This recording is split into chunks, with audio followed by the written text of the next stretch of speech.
ये श्रृंगार की वस्तु कम से कम ये 3 वस्तु जरूर चढ़ाना चाहिए। के अंत में हमें आरती जरूर करनी। नमस्ते फ्रेंड्स, मैं खुशबू मिश्रा स्वागत करती हूँ अपने चैनल खुशबू मिश्रा ब्लॉग में। कैसे हैं आप सब? मुझे कमेंट में हर हर महादेव जरूर लिखिएगा। और आज इस वीडियो में जानेंगे हरितालिका तीज पूजा की आसान विधि। कम सामग्री के साथ हम तीज पूजा कैसे करें, बहुत सारी जानकारी आपको इस वीडियो में मिलेगी। इससे पहले अगर आपने मेरे चैनल को सब्सक्राइब नहीं किया है तो इसे सब्सक्राइब कर लें, बेल आइकन को ज़रूर प्रेस करें जिससे वीडियो की नोटिफिकेशन आप लोग के पास सबसे पहले पहुँचे। हरितालिका तीज पूजा इस बार 18 सितंबर दिन सोमवार को पड़ा है। तीज पूजा करने से पहले आप 16 श्रृंगार अवश्य कर लीजिएगा। 16 श्रृंगार में मेहंदी एक दिन पहले से ही आप लोग लगवा लीजिएगा। पैर में महावर लगा लेना है, मंगलसूत्र, बिछुआ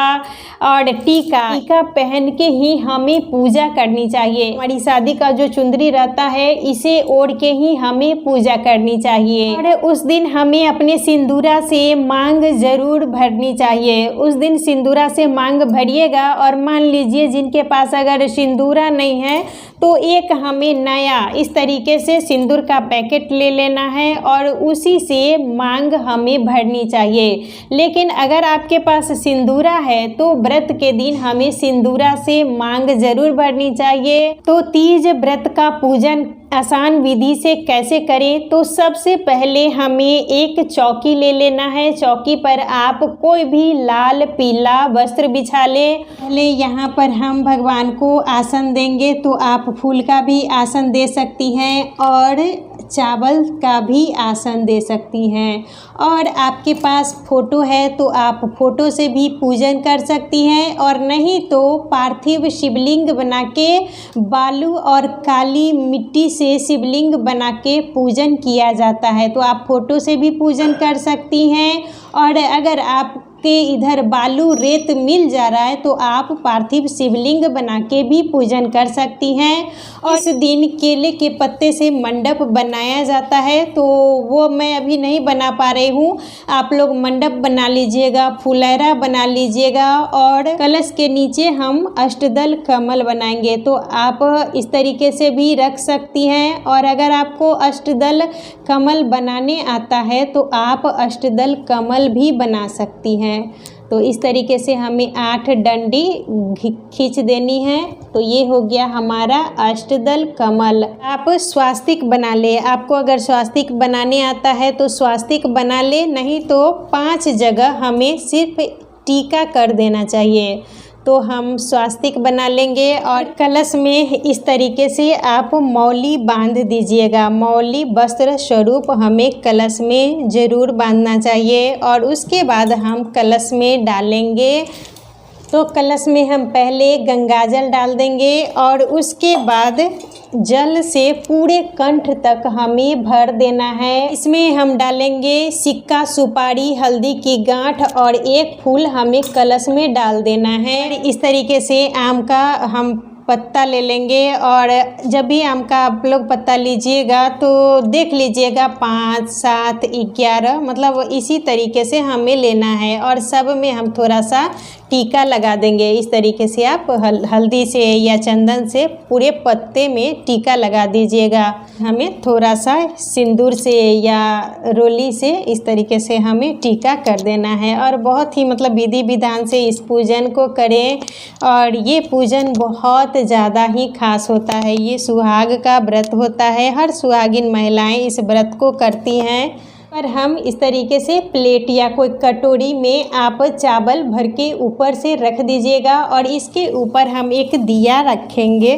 गणेश जी का पूजन जरूर करना चाहिए। वैसे भी प्रथम पूजा हम गणेश जी की करते हैं, तो आपके पास अगर मूर्ति है तो मूर्ति यहाँ पर रखें। और नहीं तो सुपारी में इस तरीके से कलावा लपेट के भी हम गणेश जी बना सकते हैं। सबसे पहले हम शुद्धिकरण कर लेंगे। तो सबसे पहले हम भगवान को स्नान कराएंगे। ओम गण गणपते नमः, ओम गण गणपते नमः, ओम गण गणपते नमः।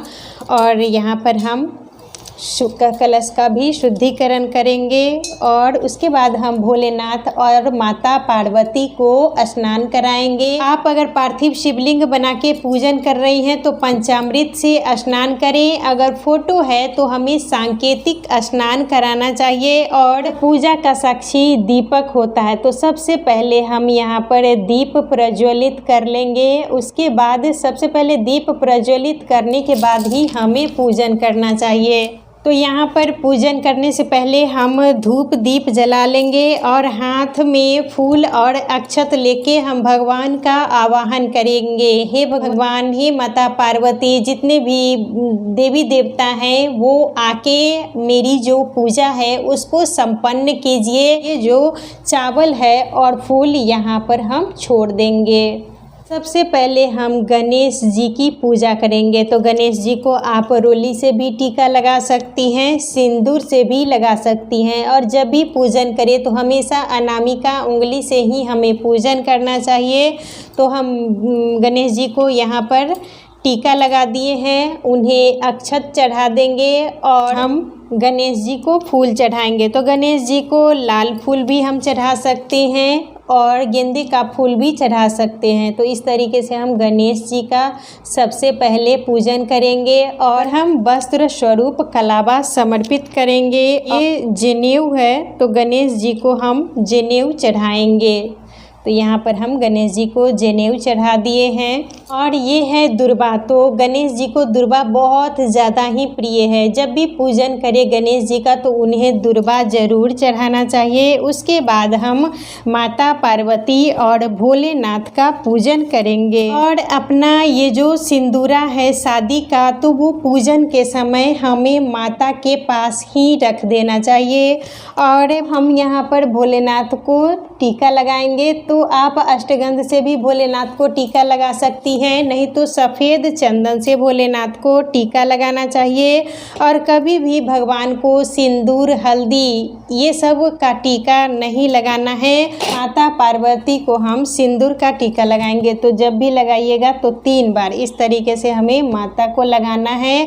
और 3 बार लगाने के बाद या 5 बार आप लगा सकती हैं। और जो ये उंगली में बच जाता है उसे अपने मांग में हमें ज़रूर भर लेनी चाहिए। माता को सिंदूर लगाने के बाद हमें अपने सिंदूरे से नाक से लेके पूरे मांग ज़रूर भर लेनी चाहिए। और जब भी इस तरीके से सिंदूरा खोलिएगा तो हमेशा गोद में रखकर खोलिएगा और इस ढक्कन को कभी भी हमें अलग नहीं करना है। तो हम नाक से लेकर मांग तक इस तरीके से अपने सिंदूरा से पूरे मांग में हम सिंदूर लगा लेंगे।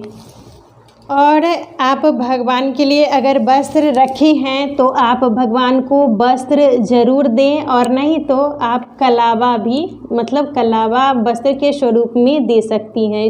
तो इस तरीके से हम भगवान को यहाँ पर वस्त्र दे दिए हैं। और भगवान को हम इस तरीके से माला पहना देंगे। मुझे गेंदे का फूल का ही माला मिला है तो मैं ये पहनाई हूँ। अगर आपको आंकड़े का फूल का माला मिले तो आप आंकड़े के फूल का माला भी भगवान को ज़रूर पहनाएं। और यहाँ पर हम माता पार्वती को अड़हुल का फूल चढ़ाएंगे। इसे गुड़हल का फूल भी कहा जाता है। आप लोग को मिले तो ज़रूर चढ़ाएं। और हम भगवान को पीला फूल भी चढ़ाएंगे। और कभी भी भगवान के ऊपर केतकी का फूल नहीं चढ़ाना चाहिए। हमेशा उन्हें उजला फूल या इस तरीके से अगर अपराजिता का फूल आपको मिले, जिसे इसको बहुत से लोग नीलकंठ भी कहते हैं, तो ये फूल मिले तो इसको चढ़ाना है। और ये है धतूरा का फूल, तो ये भी भोलेनाथ को बहुत ज़्यादा ही प्रिय है, तो ये भी हम चढ़ाएंगे। और ये है कनेर का फूल, तो ये भी भोलेनाथ को चढ़ाया जाता है। और हम जब भी भोलेनाथ को बेलपत्र चढ़ाएंगे, पूजन में बेलपत्र ज़रूर चढ़ाना चाहिए। तो इसमें या तो आप राम राम लिख के चढ़ाएं और नहीं तो इस तरीके से हमें टीका करके ही भोलेनाथ को चढ़ाना चाहिए। और पूजन करते समय हमें मंत्र का उच्चारण ज़रूर करना चाहिए। ओम नमः शिवाय, ओम नमः शिवाय। है समी का पत्ता, तो ये भी भोलेनाथ को बहुत ज़्यादा प्रिय है। ये है धतूरा का बीज, आपको मिले तो ज़रूर चढ़ाएं। और ये है कनेर का फूल, तो ये भी भोलेनाथ को चढ़ाया जाता है। अबीर गुलाल आपके पास है तो उस दिन पूजा में इस तरीके से हम फूल में लगा के भोलेनाथ को अबीर चढ़ाएंगे। मेरे पास भस्म था, मैं पहले ही सावन के महीने में इसे खरीद के लाई थी, तो वो मेरे पास था, तो ये मैं भस्म यहाँ पर भोलेनाथ को चढ़ा रही हूँ। और भस्म भोलेनाथ को बहुत ज़्यादा ही प्रिय है, तो आपके पास हो तो अबीर भस्म ये सब ज़रूर चढ़ाएं। उसके बाद हम माता को और भोलेनाथ को यहाँ पर अक्षत चढ़ा देंगे। के बाद हम यहाँ पर कलश का भी पूजन कर लेंगे। तो इस तरीके से हमें यहाँ पर कलश में भी टीका कर दे लेना है, दीप का भी पूजन कर देंगे। कलश के ऊपर भी यहाँ पर हम फूल चढ़ा देंगे, दीप पर भी यहाँ पर दीप का भी हम पूजन कर लेंगे। और यहाँ पर हम भोलेनाथ को जनेऊ चढ़ाएंगे। और जब भी भोलेनाथ को जनेऊ चढ़ाइएगा तो उन्हें उजला जनेऊ ही चढ़ाया जाता है, लाल पीला जनेऊ भोलेनाथ पर हमें नहीं चढ़ाना चाहिए। ये है श्रृंगार का सामान, तो हम माता पार्वती को श्रृंगार का सामान चढ़ाएंगे। और आपको मतलब जो संभव है, जितना भी सक्षम है वो ज़रूर चढ़ाएं। और जब भी हमें श्रृंगार का सामान चढ़ाना चाहिए तो मतलब अच्छा ही सामान ब्राह्मण को दे, ये ना कि हम किसी को दे दिए और वो कोई अगर उसका यूज ना करे, फेंक दे, तो फिर हमारा दिया हुआ बेकार ही जाता है। तो ये श्रृंगार की वस्तु हमें ज़रूर चढ़ानी चाहिए। और एक वस्त्र हमें ज़रूर देना चाहिए। साड़ी अगर देना चाहती हैं तो आप साड़ी भी दे सकती हैं, नहीं तो कम से कम हमें एक ब्लाउज का पीस ज़रूर देना चाहिए। और ये है बिछुआ, तो बिछुआ भी आप देख लीजिएगा, अगर देना चाहती हैं तो दे सकती हैं। और हम लोग के इधर इस तरीके से बांस के डलिए में रखकर ही दान किया जाता है। तो हम माता पार्वती के पास स्पर्श करा के यहाँ पर ये डलिया रख देंगे। और अपने लिए भी हमें ये श्रृंगार की वस्तु कम से कम ये 3 वस्तु ज़रूर चढ़ाना चाहिए। लैठी हो गया, सिंदूर, बिंदी, आप महावर भी ले सकती हैं, मेहंदी भी ले सकती हैं। तो ये हम अपने लिए चढ़ाएंगे। दान करने के लिए हमें अलग चढ़ाना है और अपने लिए हमें अलग चढ़ाना चाहिए। और भोग के लिए हमें ये चाहिए फल, तो फल में आप केला, सेब, अनार, ये संतरा, खीरा, तो आप 3 फल भी चढ़ा सकती हैं, 5 फल भी चढ़ा सकती हैं। आप अपनी देख लीजिएगा, आपके पास मतलब जो हो वो भोलेनाथ को ज़रूर चढ़ाना चाहिए। तो हम यहाँ पर ये भोलेनाथ को स्पर्श करा के यहाँ पर ये हम फल रख देंगे। व्रत में ठेकुआ और पिरिकिया, हम लोग के इधर ठेकुआ पिरिकिया का विशेष महत्व है। हम लोग प्रसाद में बनाते हैं और वो ज़रूर चढ़ाते हैं। तो आप लोग ठेकुआ, पिरिकिया और कुछ भी जो चढ़ाना चाहती हैं वो भोग में हमें ज़रूर भगवान को भोग लगाना है। तो यहाँ पर हम भगवान को, गणेश जी को यहाँ पर भोग लगा के रख देंगे। पूजन करने के बाद हमें अपने हाथ में थोड़ा सा अक्षत फूल लेके ये तीज व्रत की कथा ज़रूर सुननी चाहिए। आप मंदिर भी जाके कथा सुन सकती हैं और नहीं तो अपने घर में भी आप पढ़ सकती हैं। तो इस तरीके से हमें हाथ में फूल और अक्षत ले लेना है और कथा सुननी चाहिए। और कथा सुनने के बाद ये फूल और अक्षत यहाँ पर हम भगवान के पास छोड़ देंगे। और पूजा में कोई कमी रह जाए इसके लिए हमें दक्षिणा कुछ ज़रूर चढ़ानी चाहिए। आप 10-20 मतलब जितनी क्षमता है उतनी दक्षिणा ज़रूर चढ़ाएं। तो यहाँ पर हम दक्षिणा चढ़ाएंगे। और दक्षिणा इसीलिए चढ़ाया जाता है, कभी भी पूजा में अगर कोई भी कमी रहती है तो दक्षिणा चढ़ाने से वो पूरी मानी जाती है। तो थोड़ी बहुत हमें जितना भी आपकी क्षमता हो उसी के अनुसार दक्षिणा ज़रूर चढ़ाइएगा। और पूजा के अंत में हमें आरती ज़रूर करनी चाहिए। तो गणेश जी की आप आरती कर लीजिएगा, उसके बाद यहाँ पर भोलेनाथ की आरती कर ले, यहाँ पर हम वरुण देव की, कलश देवता की आरती कर लेंगे। तो पूजा करने के अंत में हमें आरती ज़रूर करनी चाहिए। और जो भी आरती आपको गाने आता हो वो ज़रूर गाए। पहले गणेश जी की गा लीजिएगा, उसके बाद हमें भोलेनाथ की आरती ज़रूर गानी चाहिए। और तो इसी तरीके से हमें पूजा करनी चाहिए। और कभी भी शाम के समय पूजन करने के बाद हमें ये चौकी नहीं हटाना चाहिए। चौकी आप पारण से पहले हटा दें, यानी अगले दिन हमें पारण से पहले जो भी ये कलश है, जो फूल है, ये सब हमें सामग्री विसर्जन कर देना चाहिए। लेकिन पूजा करने के बाद तुरंत आप फोटो भी ना हटाएं और जो भी ये मतलब सामान है वो सब नहीं हटाना है। भोग प्रसाद आप हटा के मतलब बच्चों सबको, बड़े को दे सकते हैं, लेकिन तुरंत ये सब जो सामग्री है, फूल वगैरह, वो सब हमें नहीं हटाना चाहिए। और पूजन करने के तुरंत बाद हमें चौकी नहीं हटाना है। और पारण से पहले यानी मतलब अगले दिन पारण से पहले आप सुबह उठे, स्नान कर ले, उसके बाद हमें पूजा कर लेनी है। और पूजा करने के बाद हमें विसर्जन कर देना है, यानी जो भी ये सामग्री है उसको हमें हटा देना है।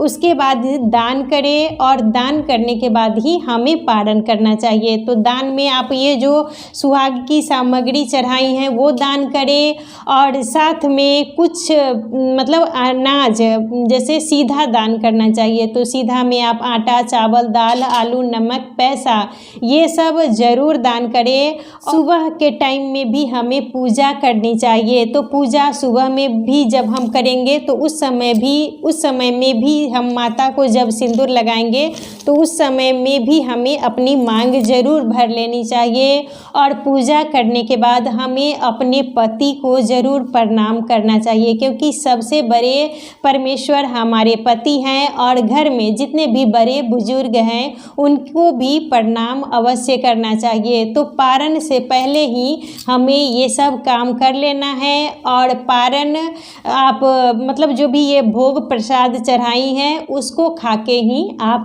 पारण कीजिएगा। और पारण में कभी भी हमें मतलब ठंडी वस्तु का सेवन नहीं करना चाहिए। पारण जब भी कीजिएगा तो गर्म यानी आप चाय, दूध, ये सब पी के ही पारण करें। तो हमें इसी तरीके से भोलेनाथ माता पार्वती की पूजा करनी चाहिए। और तीज व्रत में मतलब अच्छे से हमें सज सवर के 16 श्रृंगार करके माता की पूजा, हमें विधिवत भोलेनाथ माता पार्वती की पूजा करनी चाहिए। और इस बार तीज का व्रत 18 सितंबर दिन सोमवार को है।